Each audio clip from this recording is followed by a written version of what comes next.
Welcome to learn digital पीके। सो आज का जो हमारा लेक्चर है वो लेक्चर नंबर 2 है। मैंने लेक्चर नंबर 1 में सी का इंट्रोडक्शन बताया था, ये हमारा लेक्चर नंबर 2 है। तो इस लेक्चर में हम क्या क्या चीज़ें कवर करेंगे वो हम देखते हैं। सबसे पहले तो मैंने आपको बताना है कि आपके पास आउटपुट क्या चीज़ है, यानी आउटपुट आप सी के अंदर अपना जो भी आउटपुट है वो किस तरीके से डिस्प्ले करवाएंगे या किस तरीके से आप उसको डिस्प्ले करवाएंगे। इसके बाद हमने देखना है वेरिएबल्स क्या हैं और सी का वेरिएबल्स में क्या काम है। इसके बाद मैं आपको बताऊंगी डेटा टाइप्स और इसके बाद मैं आपको बताऊंगी कि इनपुट। तो ये हमारा जो लेक्चर है, इस लेक्चर में हम ये सारी चीज़ें कवर करेंगे। So let's get started. सबसे पहले हमारे पास आता है आउटपुट। तो बेसिकली आउटपुट के अंदर हम जो इस्तेमाल करने वाले हैं वो फंक्शन इस्तेमाल करने वाले हैं प्रिंट एफ का, यानी सी का ये अपना एक फंक्शन है जो आपको आउटपुट रिटर्न करता है, जो है प्रिंट एफ। और इसी तरीके से डबल कोट्स में आपने लिखना है हेलो वर्ल्ड। ये एक सिंपल सी एक स्ट्रिंग है जो आपने सी में डिस्प्ले करवानी है और किस की मदद से डिस्प्ले करवानी है। प्रिंट एफ का फंक्शन है जो इसको डिस्प्ले करवाएगा और सिंपल डबल कोटेशन में आपने हेलो वर्ल्ड लिख देना है। तो हेलो वर्ल्ड एक सिंपल सी स्ट्रिंग है, तो आप कुछ भी ले सकते हैं वॉट एवर यू वॉन्ट। और जो इसका बेसिक सिंटेक्स है, ठीक है। अब सिंटेक्स क्या होता है भाई? सिंटेक्स ये होता है कि आपने लिखने का तरीका। तो बेसिक जो इसका सिंटेक्स है वो है प्रिंट एफ का फंक्शन, इसके बाद आपके पास राउंड ब्रैकेट्स और इसके अंदर हम लिखेंगे हेलो वर्ल्ड डबल कोटेशंस में। ठीक हो गया। मैं आपको इसका प्रैक्टिकल बताती हूँ। मैंने आप लोगों को लास्ट उसमें जो है वो डेव सी इंस्टॉल करवाया था। तो ये उसका लेआउट है डेव सी प्लस प्लस का। अब आपने क्या करना है, हमने एक नई फाइल बना लेनी है। ठीक है, हमने एक नई फाइल बना ली है, हम इसको सेव करेंगे। तो हम यहाँ पर जो है वो उसको सेव कर लेते हैं, एक नया फोल्डर बना लेते हैं और इसमें मैं यहाँ पे कर देती हूँ सी लैंग्वेज। ठीक है, और मैंने इसके अंदर सेव कर दिया लेक्चर 2। ठीक हो गया। अब ये लेक्चर 2.cpp के नाम से जो है वो ये सेव हो गया, यानी जो इसका एक्सटेंशन बना है वो है cpp, यानी ये भी हो सकता है और .c भी हो सकता है। ठीक हो गया। अब हमें स्टार्ट करना है और हम जो इसकी स्टार्ट करेंगे सी की प्रोग्रामिंग। तो जो इसको बेसिक चीज़ें हैं जो आप लिखते हैं वो लिखते हैं हैश include stdio.h।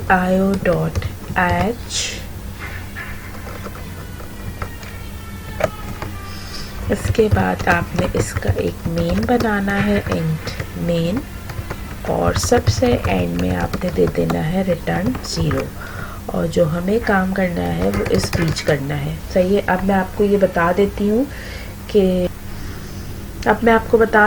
कि ये बेसिक जो है चीज़ें वो क्या है। सबसे पहले तो हमने लिखा है हैश इंक्लूड stdio.h।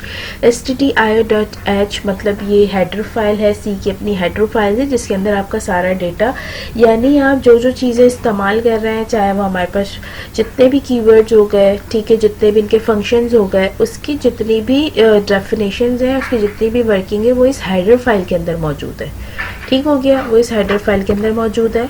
ठीक है, तो ये हेडर फाइल है stdio.h, यानी स्टैंडर्ड इनपुट आउटपुट। ठीक है, स्टैंडर्ड इनपुट आउटपुट ये सी की अपनी एक हेडर फाइल है, यानी लाइब्रेरी कह लें, जिसके अंदर इनकी जितने भी बिल्ट इन चीज़ें हैं उसकी इंफॉर्मेशन मौजूद है। इसके बाद हमारे पास हम बताएंगे मेन। ठीक है, अब मेन क्या चीज़ है? मेन बेसिकली आपके पास आपका मेन फंक्शन है, आपका एक मेन मेथड है जिसके अंदर आपने सारा सी का काम करना है। ठीक है, जैसे सी का कोई भी प्रोग्राम एग्जीक्यूट आप करते हैं तो वो कंपाइल होता है। जब कंपाइलर उसको कंपाइल कर रहा होता है तो वो सबसे पहले इस मेन फंक्शन पे जाता है और इस मेन के अंदर जो काम होता है सी का उसको वो एग्जीक्यूट कर रहा होता है। ठीक है, हमने यहाँ पे लगाया है रिटर्न 0। क्यों? क्योंकि हमने इसके अंदर इंट लिया है, इंट मेन। इंट यानी जब आप यहाँ पे कोई कीवर्ड इस्तेमाल करते हैं ना तो इसका मतलब होता है रिटर्न टाइप। ठीक है, तो हमने इसको दे दिया रिटर्न 0। सही, यानी कुछ ना कुछ रिटर्न करवाना है प्रोग्राम को सक्सेसफुल करने के लिए, पहली चीज़। दूसरी चीज़ ये है कि अगर आपको ये चीज़ समझ नहीं आ रही कि क्या रिटर्न, ज़ीरो रिटर्न, क्या कुछ ना कुछ रिटर्न, तो इतना कोई टेंशन लेने वाली बात नहीं है। आपने सिर्फ और सिर्फ बस फोकस करना है मेन के अंदर जो हमारा फ़िलहाल काम हो रहा है। जैसे जैसे हमारे लेक्चर्स आगे बढ़ते रहेंगे आपको सारी चीज़ें अच्छे से क्लियर हो जाएंगी, आपको जो है वो रिटर्न वगैरह सब कुछ समझ आ जाएगा, एंड मेन का पर्पस समझ आ जाएगा। बस आपने जो फोकस करना है वो मेन पे करना है, यानी सी के अंदर एक मेन फंक्शन होता है जिसके अंदर ही आप काम करते हैं, ठीक है। और जब प्रोग्राम आपका कंपाइल होता है तो वो मेन को टारगेट करता है, ठीक है। तो यानी आपने बस इसको याद कर लेना है, ठीक है, या बस आपको ये क्लियर हो जाना चाहिए कि बेसिक आपका ये hash include int main return 0, और जो भी काम होगा वो इस बीच होगा, ठीक हो गया। कोई मसले वाली बात नहीं है, अभी आपने सिर्फ बेसिक समझनी है।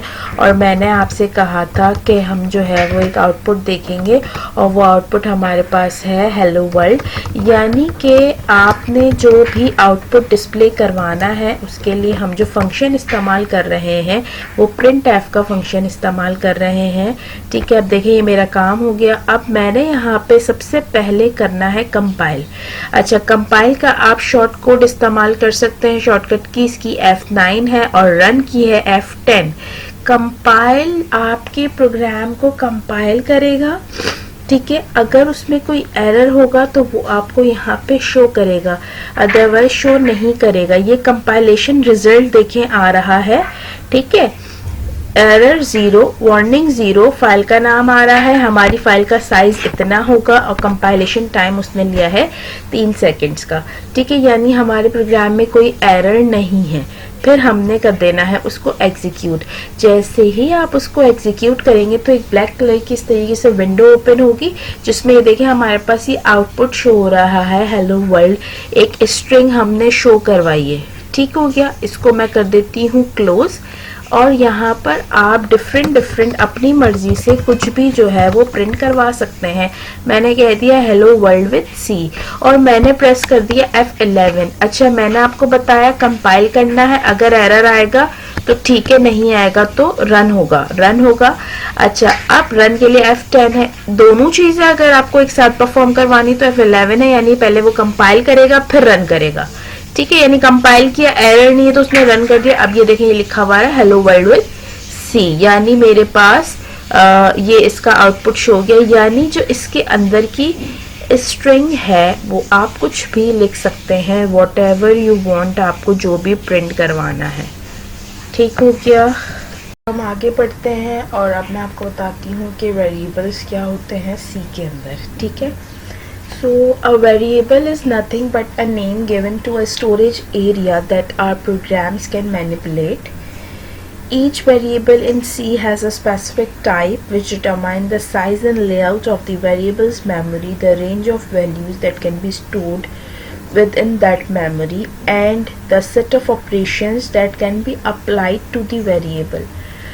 मतलब वेरिएबल जो है वो C के अंदर इस्तेमाल होता है कोई भी डेटा स्टोर करवाने के लिए, ठीक है।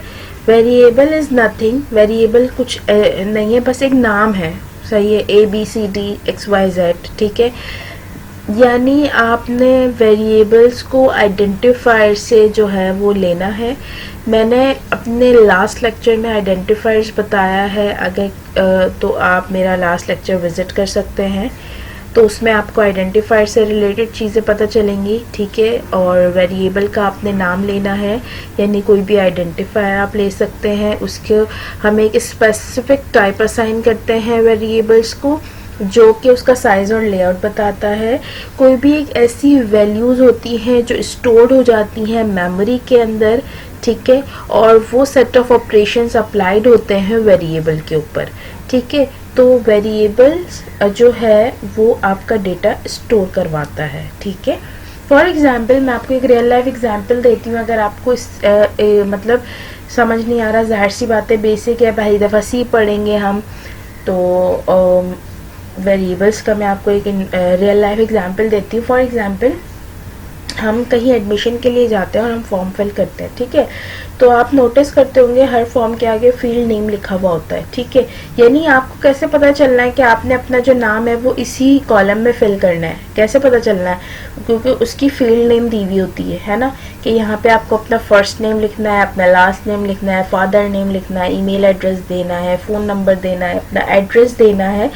तो इससे पता चल रहा है ना कि आपके पास कौन सी फील्ड में आपको क्या लिखना है। इसी तरीके से वेरिएबल का भी यही कॉन्सेप्ट है, यानी वेरिएबल के अंदर आपने अपना डेटा स्टोर करवाना होता है। वेरिएबल का नाम आपने ऐसा रखना है जो अंडरस्टैंडेबल हो, ठीक है, और जो मतलब जिसका कोई सेंस बनता हो, ठीक है। फॉर एग्जांपल मैंने एक प्रोग्राम बनाया सी के अंदर मार्कशीट का, और मैं उसके अंदर अगर वेरिएबल्स ले रही हूँ तो मैं ABCD तो नहीं ले सकती ना, मुझे यही लेना होगा। अगर मैं यूज़र से कह रही हूँ कि इस फील्ड में आपने अपना नाम एंटर करना है, तो ऑब्वियसली मैं वेरिएबल का नाम क्या रखूँगी, फर्स्ट नेम रखूँगी। अगर मैं उससे कहती हूँ कि आपने इसके अंदर अपना फादर नेम एंटर करना है, तो मैं उससे क्या कहूँगी कि आपने अपना वेरिएबल का नाम क्या रखूँगी, मैं फादर नेम। इसी तरीके से ईमेल, एज, मतलब जिस भी टाइप का प्रोग्राम है, जिस भी पर्पस का प्रोग्राम है, उसी हिसाब से आपने वेरिएबल्स के नाम रखने हैं, ठीक हो गया। अब मैं आपको जो है वो बताती हूँ कि आपने किस मतलब व्हाट इज़ वेरिएबल। तो मैंने आपको बताया व्हाट इज़ वेरिएबल। अच्छा जी, तो हम कर देते हैं सी के अंदर। अगर आपको कोई भी चीज़ कमेंट करनी है तो आप इसी तरीके से इसको कमेंट करेंगे। कमेंट की भी जो चीज़ होगी कंपाइल उसको ना देखेगा ना रन करेगा, ठीक हो गया। अच्छा जी, वेरिएबल्स की तरफ मूव करते हैं। मैंने कहा एंड एज टर्मिनेटर, ये वेरिएबल डिक्लेयर करने का तरीका है, ठीक है। आइडेंटिफायर, ठीक है, मैंने लास्ट क्लास में बताया था what is keyword, what is an identifier, ठीक है। तो आपने मेरा सबसे पहले वो लेक्चर देखना है ताकि आपको चीज़ें क्लियर हो जाए। कीवर्ड इंट है, आइडेंटिफायर एज है, ठीक है। यानी अब जो मेरे वेरिएबल का नाम है वो मैंने रख दिया है एज, और इसको अभी आप फिलहाल रहने दें, ठीक है। अभी फिलहाल के लिए कीवर्ड है, ये एक कीवर्ड है, ठीक है, एक टाइप है जिसका मैंने वेरिएबल लिया है एज, और मैंने लगा दिया टर्मिनेटर, ठीक है, मैंने लगा दिया यहाँ पे। ये क्या है, ये हम कर रहे हैं डिक्लेरेशन, डिक्लेरेशन, ठीक है। यानी दो चीज़ें होती हैं, एक होता है वेरिएबल डिक्लेरेशन, एक होता है इनिशियलाइजेशन, ठीक हो गया। मैंने कहा डिक्लेरेशन यानी एंड एज, यानी मैंने अपना एक वेरिएबल ले लिया एज का, और उसने क्या किया, मेरी मेमोरी के अंदर एक स्पेस ऑक्यूपाई कर लिया, ठीक है। देखिए यहाँ पर आपके पास है ना, each variable in C has a specific type which determine the size and layout of the variables memory, ठीक है। यानी मेमोरी के अंदर मैंने एक स्पेस ऑक्यूपाई कर लिया, जो भी रेंज ऑफ वैल्यूज है, यानी जो भी अब आप इस एज के अंदर वैल्यू लिखेंगे वो स्टोर किस में हो जाएगी, विद इन दैट मेमोरी, यानी उस मेमोरी के अंदर आपकी जो वैल्यू है वो स्टोर हो जाएगी, ठीक है। तो इसी तरीके से इसका यही कॉन्सेप्ट है कि मैंने यहाँ पर एक वेरिएबल लिया एज, जिसकी टाइप मैंने लिखी क्या, इंट, ठीक है। जैसे यहाँ पे आपको देखें नजर आ रहा है, each variable in C, each variable in C has a specific type, यानी सी के अंदर जितने भी वेरिएबल्स हम इस्तेमाल करेंगे उनकी कुछ ना कुछ एक स्पेसिफिक टाइप्स होगी। आपको वक्त के साथ साथ टाइप्स भी पता चलती जाएंगी। फिलहाल आपने जो है वो अपना ये वाला कॉन्सेप्ट क्लियर करना है वेरिएबल्स का, ठीक हो गया। इसके बाद हर वेरिएबल का, हर टाइप का एक साइज होता है, एक लेआउट होता है, ठीक है, जो कि मेमोरी में जाके स्टोर होती है वैल्यू, ठीक है। तो इस पूरे चीज को वेरिएबल्स कहते हैं। ये वेरिएबल है, ये टाइप है, ठीक है। तो हमने मेमोरी में स्पेस ले लिया। अब मैं जो भी वैल्यू लूंगी, मैंने कहा एज इज इक्वल्स टू 25, मैंने कहा एज इज इक्वल्स टू 25, यानी मैंने इस एज के अंदर वैल्यू स्टोर करवा दी 25, ठीक है। यानी मैंने इस एज के अंदर वैल्यू जो स्टोर करवाई है 25, ये इनिशियलाइजेशन, यानी मैंने वेरिएबल को इनिशियलाइज किया है, इनिशियलाइजेशन, ठीक है।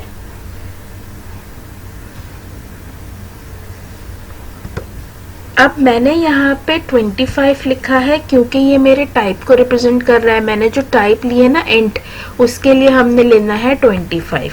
ठीक है, ये चीज़ें आपको क्लियर होंगी। फिलहाल वेरिएबल का कॉन्सेप्ट क्लियर करना है, तो आई होप कि वेरिएबल का कॉन्सेप्ट आप लोगों को क्लियर हो गया होगा। अब मुझे इसको यूज़र को मुझे इसका आउटपुट डिस्प्ले करवाना है, तो मैंने यहाँ पे कहना है %d, एज। सही है। %d क्या है? %d क्या है?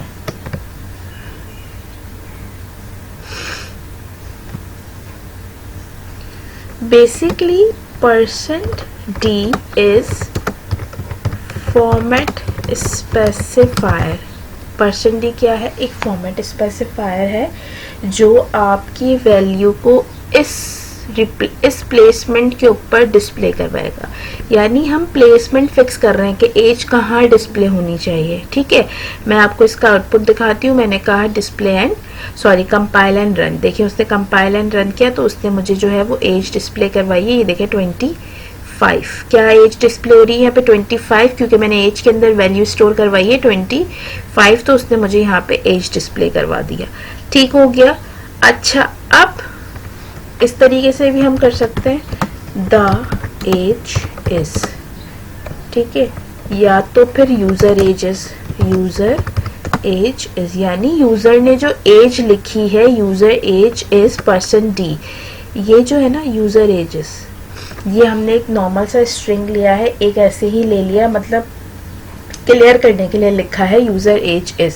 ठीक है, और %d क्या कर रहा है? यहाँ पे आपकी एज को प्लेस करवा रहा है। ठीक है, तो मैं यहाँ पर आपको ये दिखा देती हूँ। देखिए यूजर एज इज 25। ठीक हो गया। अच्छा, मैं ये कह रही हूँ कि %d जो है वो प्लेसमेंट बता रहा है कि एज कहाँ आएगी, एज कहाँ आएगी। मैं इसको हटा देती हूँ और मैं इसको सेव कर लेती हूँ और मैं आपको इसको डिस्प्ले करवा देती हूँ। तो ये देखें, ये कुछ भी नहीं आ रहा। अब क्या आ रहा है? User age is blank. क्यों? क्योंकि मैंने इसकी प्लेसमेंट ही हटा दी। तो फॉर्मेट स्पेसिफायर क्या कर रहा है? प्लेसमेंट बता रहा है कि एज कहाँ डिस्प्ले होनी चाहिए। आप इससे पहले करते हैं, आप यहाँ करते हैं, आप यहाँ करते हैं, आप वॉटेवर, आप कहीं पर भी %d लगा दें, लेकिन सिर्फ और सिर्फ डबल कोट्स के अंदर ही आएगा। फॉर्मेट स्पेसिफायर हमेशा printf के डबल कोटेशंस के अंदर ही आएगा। ठीक है, मैंने %d लगा दिया। अब ये देखें यूजर एज इज 25। ठीक हो गया।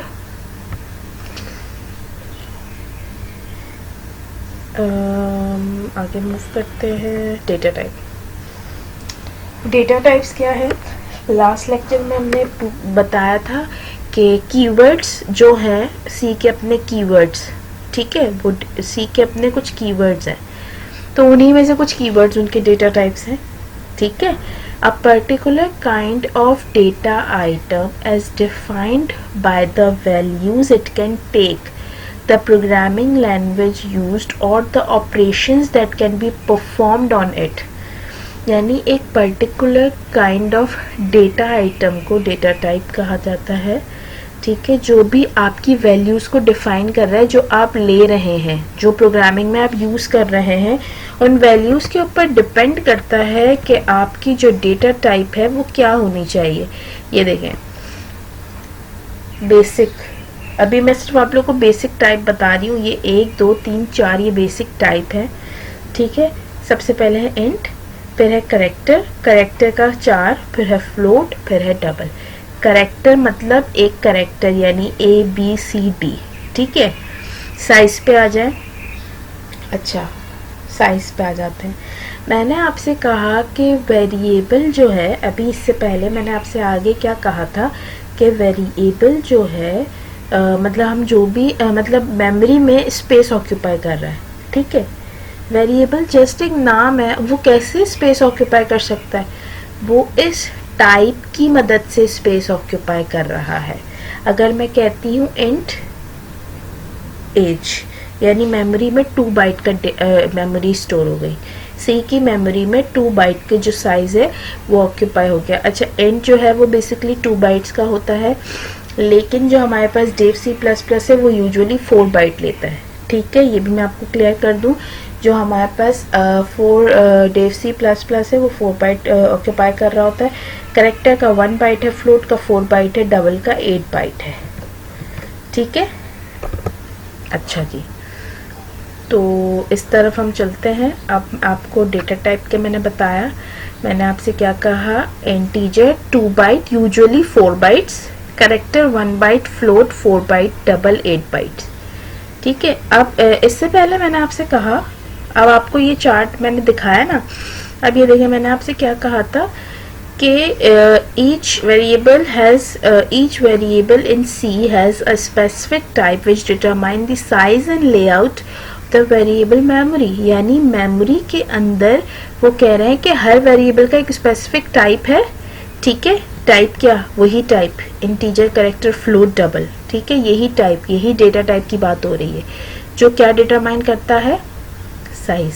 अगर आप इंट लेंगे तो यूजुअली 2 बाइट, वैसे 2 बाइट, और सी प्लस प्लस पे, डेव सी प्लस प्लस पे 4 बाइट्स, ठीक है। वेरिएबल की एक मेमोरी, और हम जो भी वैल्यू ले रहे हैं वो स्टोर हो रही है with in that memory.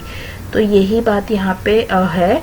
Justify मैं आपको कर दूं कि मैंने यहाँ पे लिया वेरिएबल एज, हर वेरिएबल का एक स्पेसिफिक टाइप है, मैंने ले लिया यहाँ पे इंट। तो इंट के अकॉर्डिंग मेरे पास जो मेमोरी ऑक्यूपाई हुई वो हुई 4 बाइट्स की, और उस 4 बाइट्स में जाके मेरा 25 स्टोर हो गया, यानी मैंने इंटीजर में एज ले लिया 25, तो मेरा 25 उसके अंदर मेमोरी में जाके स्टोर हो गया, ठीक हो गया। अब मेमोरी का कॉन्सेप्ट अगर आप लोगों को समझ में मेरे ख्याल से तो आ जाना चाहिए, और अगर नहीं आ रहा तो फॉर एग्जाम्पल हमारे पास एक डेटाबेस होता है ना, हम हर डेटाबेस में अपने वैल्यू स्टोर करवा रहे होते हैं, ठीक है, फिर हम इसको रिट्रीव करवाते हैं। तो बेसिकली यही एक कॉन्सेप्ट है कि हमारी वैल्यू कहाँ जाके स्टोर हो रही है, ठीक है। हमारी वैल्यू मेमोरी, सी की मेमोरी में स्टोर हो रही है, ठीक है, मेमोरी में स्टोर हो रही है, और उसका साइज जो है वो उसके टाइप के अकॉर्डिंग डिसाइड होता है, ठीक है। अच्छा जी, इंट हो गया, ठीक है, इंट हो गया। और अब मैं आपको थोड़ा सा और बता देती हूँ। मैंने कहा character C is equals to single quotes में A, ठीक है। करेक्टर डेटा टाइप मैंने ली करेक्टर की 4, वेरिएबल मैंने क्या ले लिया C, और मैंने उसके अंदर वैल्यू क्या स्टोर करवा दी, A। करेक्टर का मतलब है एक सिंगल करेक्टर ही आप इसके अंदर स्टोर करवा सकते हैं, तो मैंने A स्टोर करवाया, और मैंने इसको लिया है सिंगल कोट्स में। इंटीजर की वैल्यू स्टोर करवाने के लिए कुछ भी नहीं आना है, सिंपल सा आपने मैथ का जो भी डिजिट्स स्टोर करवाने हैं अपने करेक्टर के अंदर, आप एक सिंगल करेक्टर स्टोर करवा सकते हैं, जो कि आप लेंगे सिंगल कोट्स में, ठीक है। यानी जितने भी डिजिट्स फॉर्म में आप जो भी वैल्यू स्टोर करवाएंगे ना, वो आप जो है वो सिंपल सा जो है वो जो आप करेक्टर में वैल्यू स्टोर करवाएंगे वो सिंगल कोट्स में करवाएंगे, जितनी भी डिजिट्स वैल्यूज होंगी वो सिंपल जो है वो इनिशियलाइज होती हैं, ठीक है। अब आप इसमें ये देखिए, मैंने एक डेटा टाइप भी ले ली, वेरिएबल भी ले लिया, मैंने वैल्यू भी स्टोर करवा ली, यानी मैंने इनिशियलाइजेशन डायरेक्ट कर ली। ये डिक्लेरेशन है, ये इनिशियलाइजेशन है, मैंने डायरेक्ट इनिशियलाइज करवा दिया, यानी सी में मेरी वैल्यू स्टोर है A। मैं इसको प्रिंट करवाती हूँ। इसका प्रिंट करवाने का क्या तरीका है, आउटपुट के लिए आपने हमेशा प्रिंट एफ ही लेना है, और मैंने कह दिया द करेक्टर इज, अच्छा जी, प्लेसमेंट बतानी है ना, इंटीजर की प्लेसमेंट में आप बता देंगे %d, और करेक्टर के लिए जब भी आप फॉर्मेट स्पेसिफायर करेंगे, लिखेंगे करेक्टर के लिए फॉर्मेट स्पेसिफायर है %c, यानी इसकी प्लेसमेंट बताएगा %cc, ठीक हो गया। अब मैंने इसको कर दिया से क्लोज कर देंगे हम इसको टर्मिनेटर से, ठीक है। अब ये देखें, print the character is %c, और मैंने यहाँ पे दे दिया वेरिएबल, ठीक है। ये देखिए, यूजर एज इज 25, ठीक है, द करेक्टर इज A, ठीक है, यानी एक इंटीजर ले लिया, एक करेक्टर ले लिया। अब ये हमारे पास एक ही लाइन में शो हो रहा है, तो आपने सिंपली यहाँ पे लगा देना है \n। \n is used for next line. ये देखिए मैंने यहाँ पे द करेक्टर इससे पहले \n लगा दिया, तो ये मेरे पास अब नेक्स्ट लाइन में डिस्प्ले हो रहा है। ठीक है, तो \n जो है वो नेक्स्ट लाइन में लेते हैं।